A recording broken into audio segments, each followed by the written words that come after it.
Hello, this is Robert Rickover. I'm an Alexander Technique teacher in Lincoln, Nebraska. I also teach in Toronto, Canada, and these days pretty much entirely online. My guest today is Penelope Easton. Now, she's an Alexander Technique teacher in County Clare, Ireland. She originally trained in zoology at Cambridge University. She then became an Alexander Technique teacher in London. And then she worked with Margaret Goldie, also known as Miss Goldie, one of Alexander's early assistants and close confidants, so to speak, for 4 years. And that experience set her off on a 30-year journey to understand what Miss Goldie was all about, because she was teaching in quite a different way than other Alexander teachers at that time, or even today. And Penelope's written a book about her experience with Miss Goldie called The Alexander Technique, 12 Fundamentals of Integrated Movement.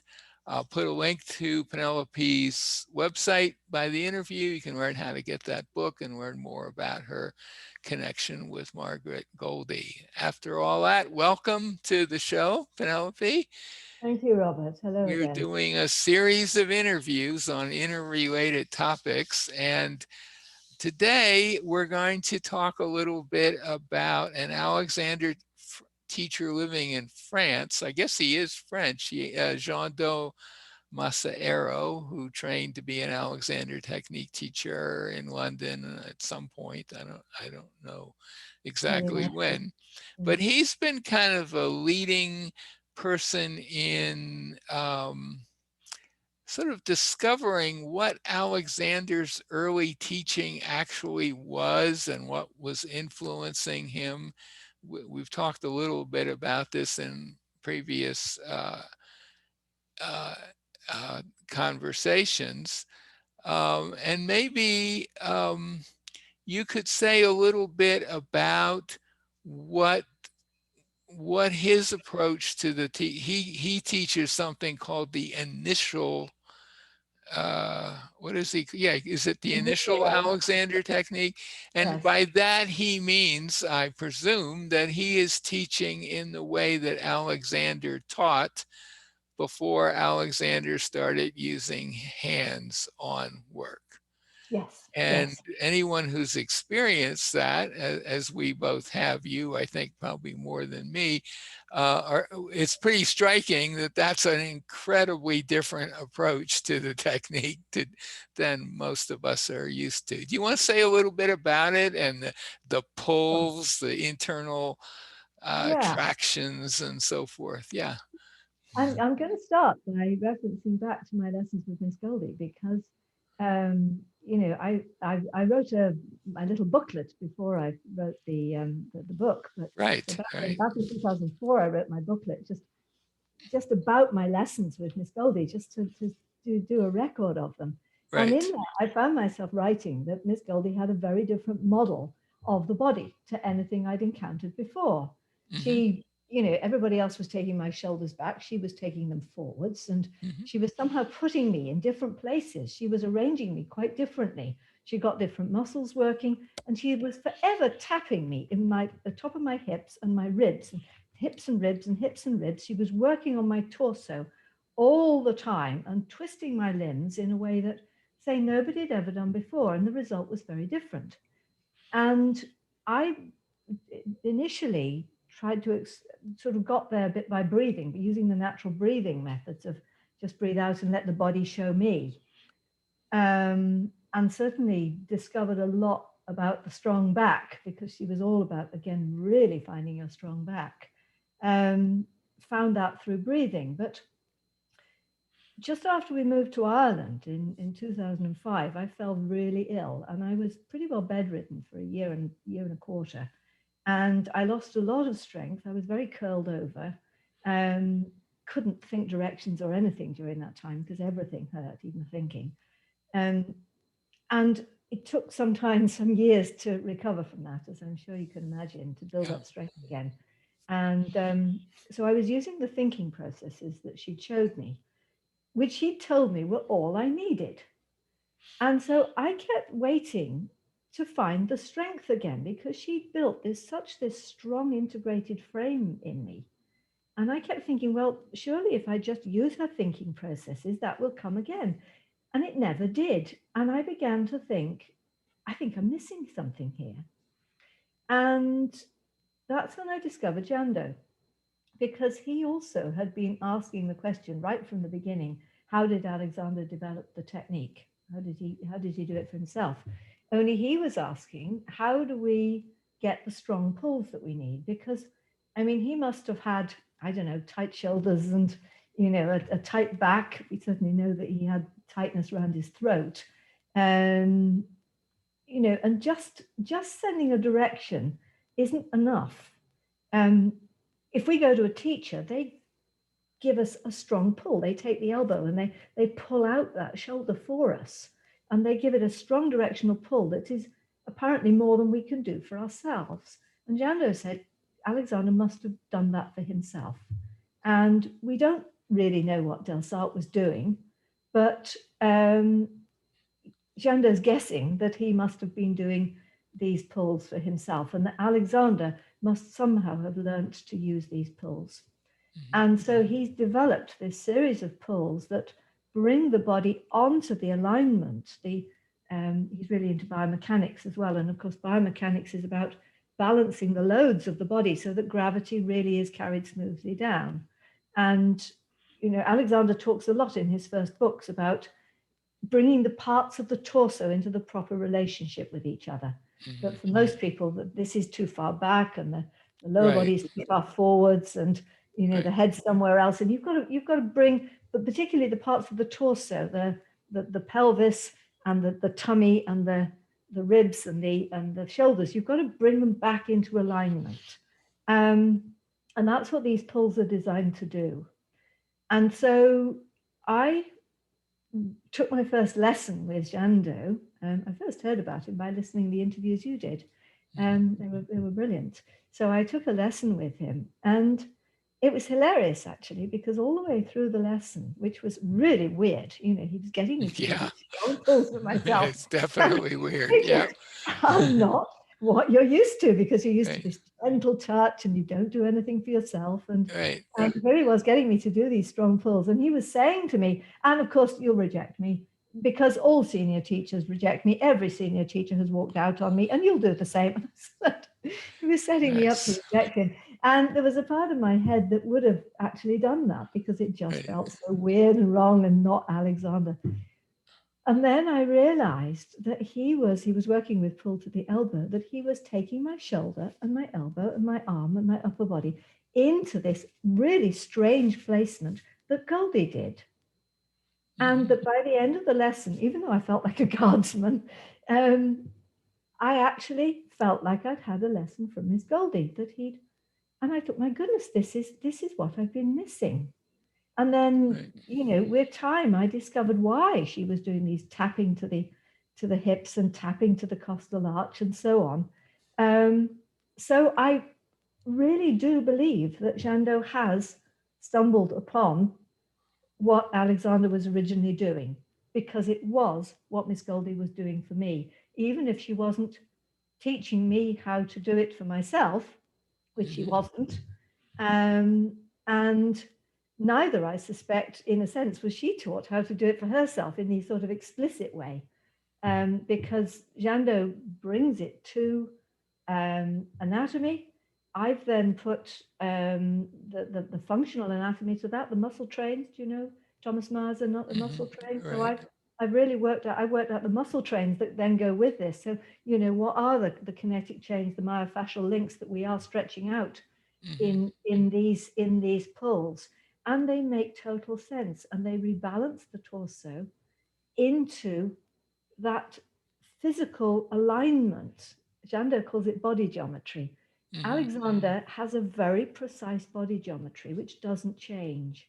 And if you look at that picture of that picture of the first training course where they're all standing there holding their glass of champagne. They're in some there's some end of term party, Right. very Yeah. first training course, and they're all standing in this beautiful, elegant, poised posture with their backs straight and their chests are straight and everything is straight up and down. Their heads are slightly forward of the body.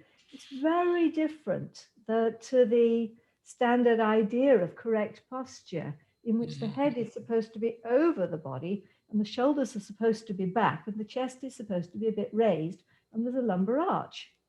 And of course, if we take that to extremes, we know that that's not Alexander. But I think we've got them muddled in our heads. And Jando really has identified what Alexander was doing, which again, he didn't, because I think probably because he didn't talk about the Delsart link. You know, I suspect Delsart said a lot of this stuff quite explicitly. Could But well be. Alexander Yeah. Yeah.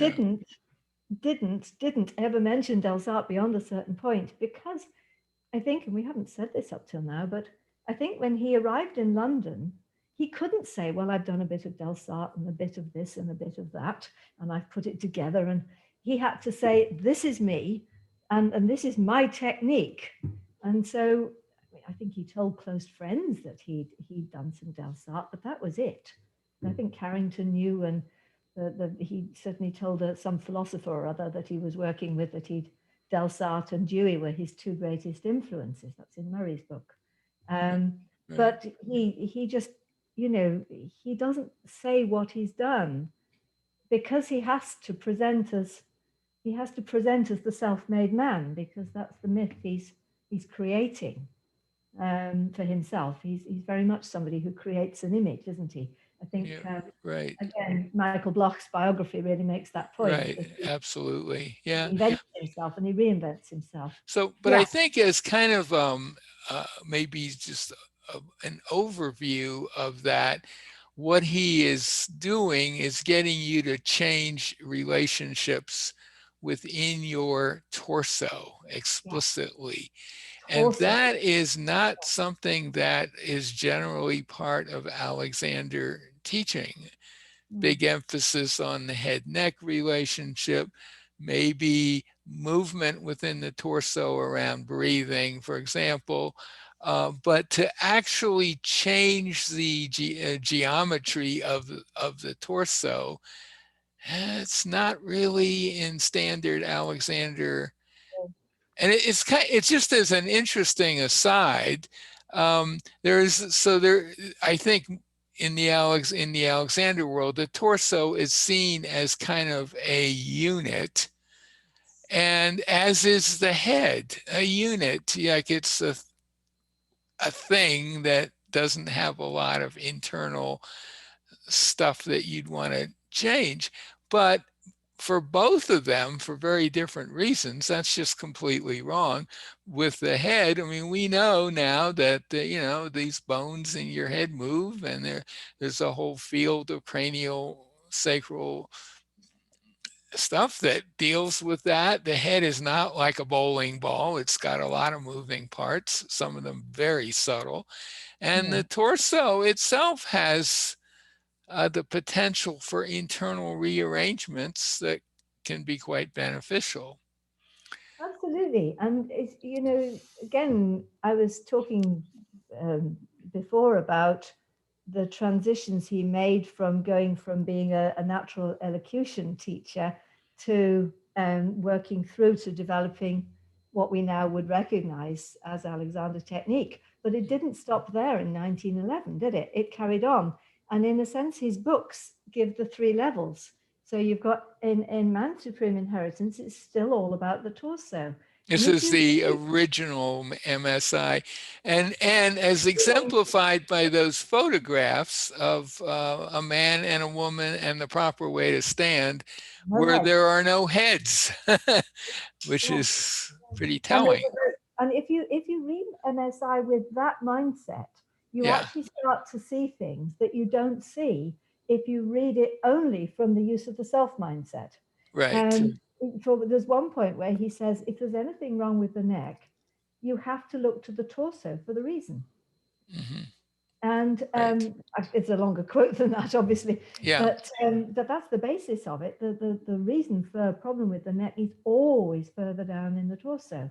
And then there's another point where he says, actually, you really need the feet and the legs to providing the secure base for the torso. So he's really interested in the body. And he talks over and over again about the organs and bringing the Hmm. organs back into place.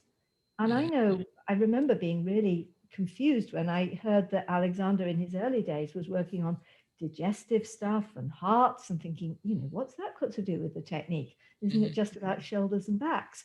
Hmm. But, he was seeing that when you when the torso is in the wrong shape, say the back is really curved, then the tummy is bulging out, and then the organs are in the wrong place, and then they malfunction.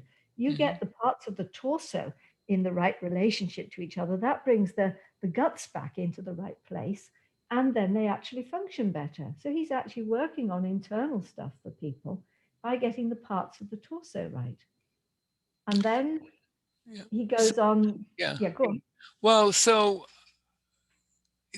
I think to not to keep the interview a reasonable length, probably shouldn't talk too much more about it. But I think it would be useful, and this may involve a little repetition, but the a question that certainly comes into my mind when from my experience with Jean Doe and from talking to him, that yes, he's discovered something that Alexander probably did in his early teaching days, and that's quite different from Alexander teaching today.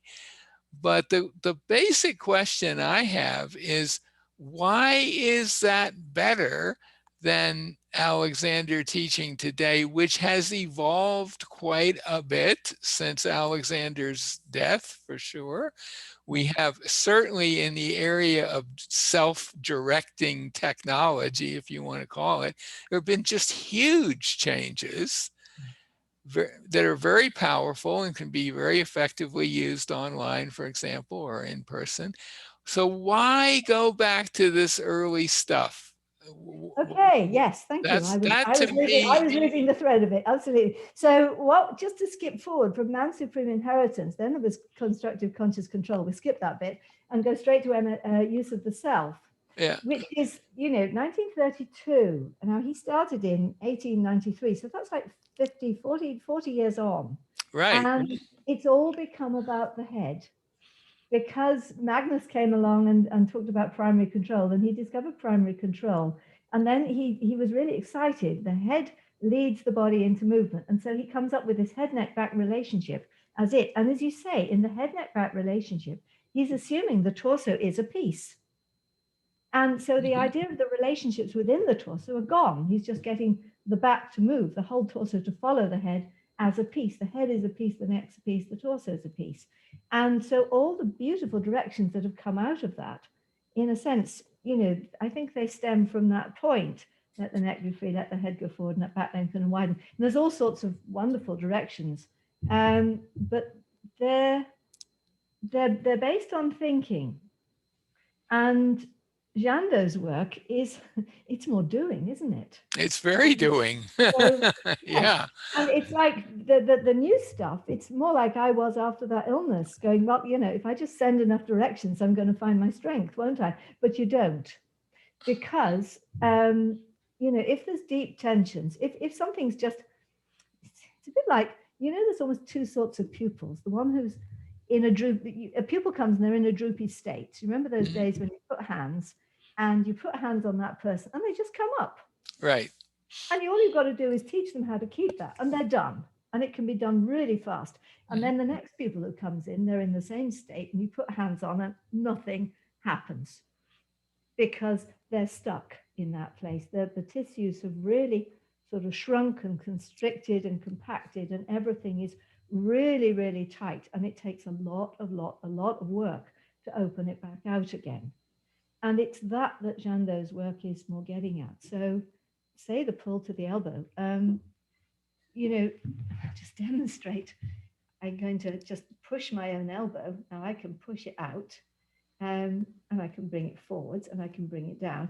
And then I can actually do that for myself. And I'm putting actually quite a strong pull. If you try that, you just send your own elbow out and forwards and down. You're putting a strong pull all the way across the back, and you're opening out your back Mm-hmm. and you're stretching out deep tensions. Now, you can do both together. You just send those elbows out to the side as if there's a string on each one and they're pulling out, but you're both doing, but yet not doing, because you're not sort of just, shoving at it.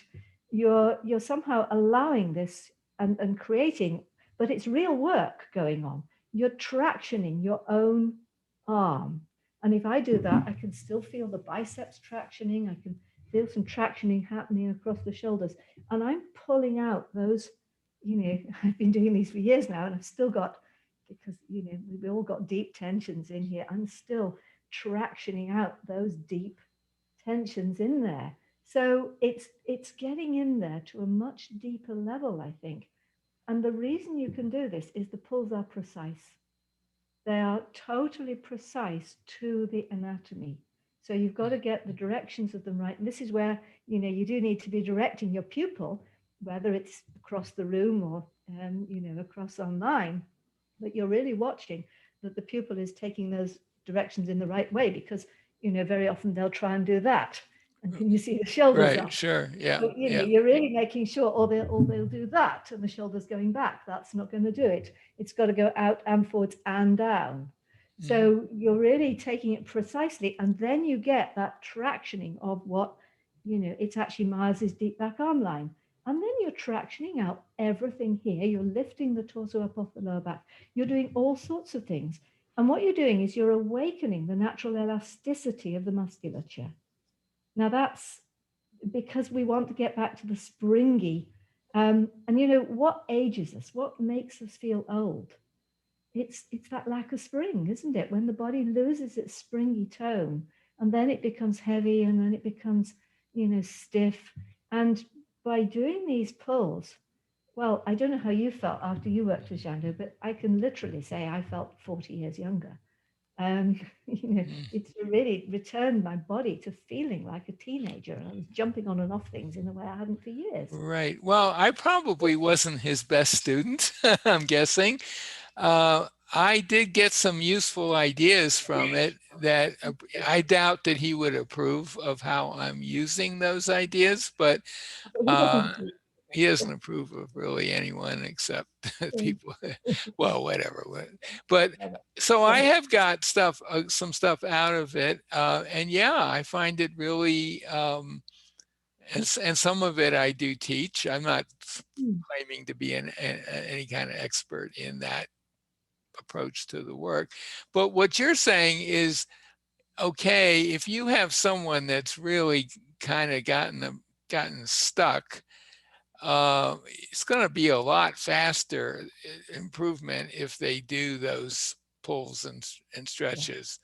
Yeah. And of course, a lot of Alexander teachers will say, well, that's doing, and that's not the Alexander technique. But that particular doing is exactly what Alexander did and presumably taught for quite a few years. I think he did, and I think the very first training course, we're doing a lot of it, even though it wasn't named, because the very first training course, they hadn't developed the hands-on method that MacDonald and Margaret Barlow and that group of four did develop in the third year of the training. The first 3 years of the training, they very much were working with his procedures, hands on back of chair. Well, what are you doing in hands on back of chair?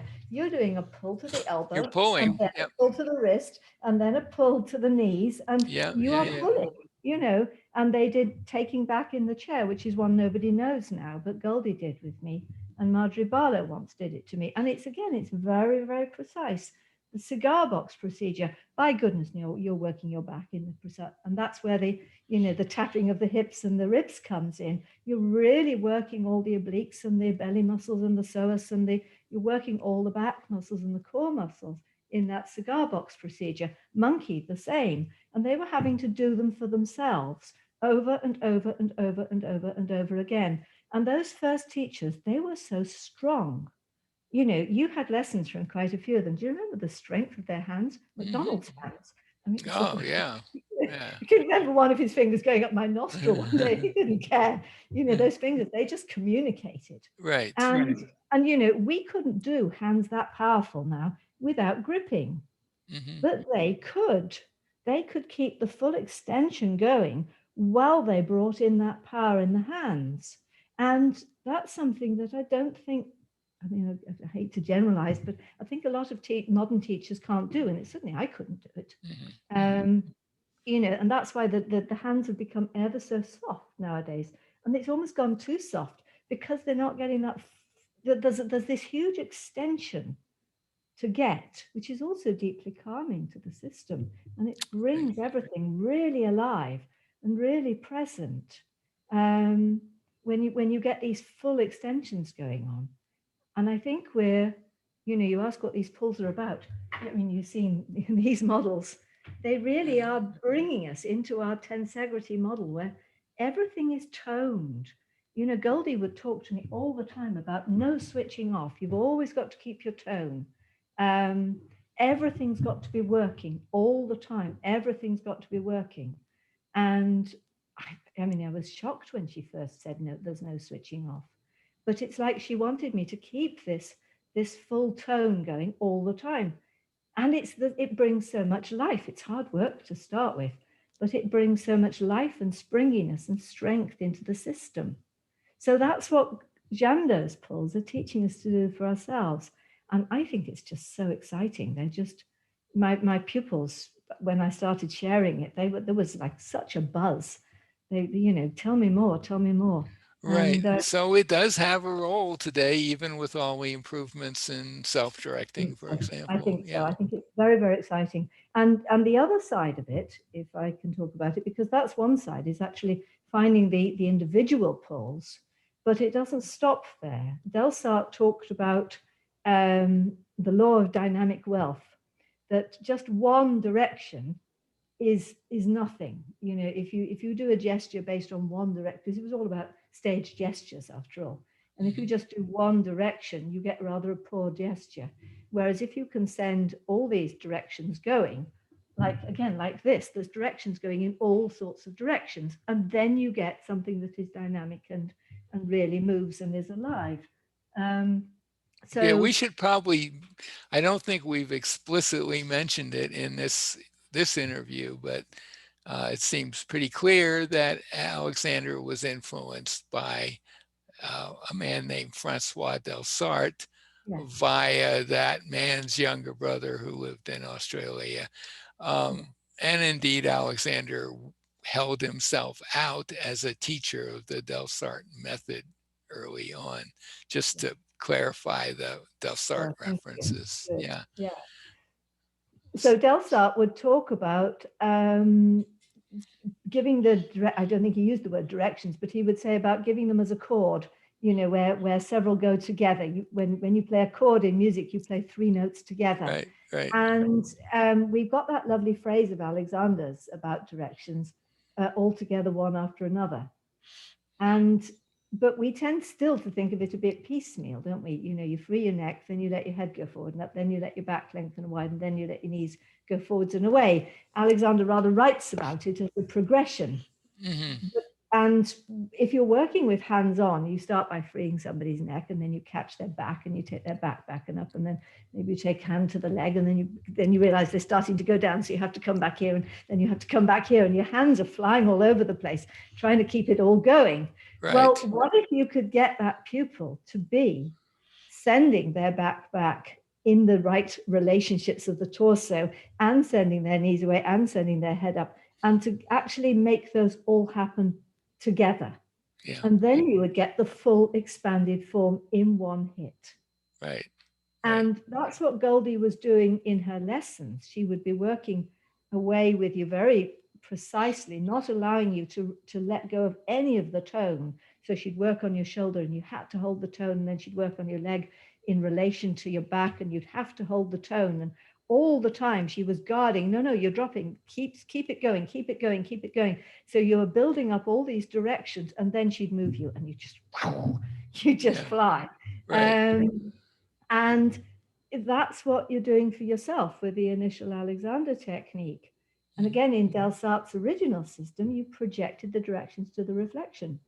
Mhm. You got, you know, you said, I send my pull to the elbow, but you didn't do it in your own elbow at the time. You just thought it and you saw it in the mirror. And Mhm. then you do the same for another bit, and then you do the same for another bit, and then you do the same for another bit. And it's amazing when you get it going how many bits you can do all together. And then you count and you let them all happen together, and the whole body just comes extended and expanded. And what I do with my pupils at that point is I very often get them to bounce up and down, Mhm. because if you're in a heavy, stiff space, you cannot bounce. You know, you Mhm. don't have that spring in your system to bounce. Mhm. And I love doing it with old ladies. I say, a bounce, and they look at me, you know, me bounce? I haven't bounced for 50 years. Mhm. And I go on, we'll have a go. And they can do it because it's brought the torso back into the relationship where, for a start, they're not going to damage anything by bouncing. Mhm. Um, and it's brought back the spring, and suddenly there's a bounce. Yeah. And, you know, I think that's just beautiful to bring back that springiness into the system. But you're bringing them in this self one directing hit. And that's again, it's a very powerful method. So I'm really sold on it. And I think I think I don't know why Alexander didn't bring that part of it forwards, because he gives us this phrase all together one after another, but he doesn't really explain it in the way that Jando's explained it. So Mhm. whether Jando's come up with something slightly different, whether he's come up with something Delsart really was doing, and that Alexander maybe thought, well, maybe people can't do that. Maybe I better project it like this because I think it'll be easier. I don't know. Who knows? It's not quite how Alexander writes, but it blooming works. And it fits with Gold. It fits with what Miss Goldie was doing, you see, and that's Right. why. And it works, and that's, you know, that's good enough for me. So this might be a good place to end this Yeah, conversation.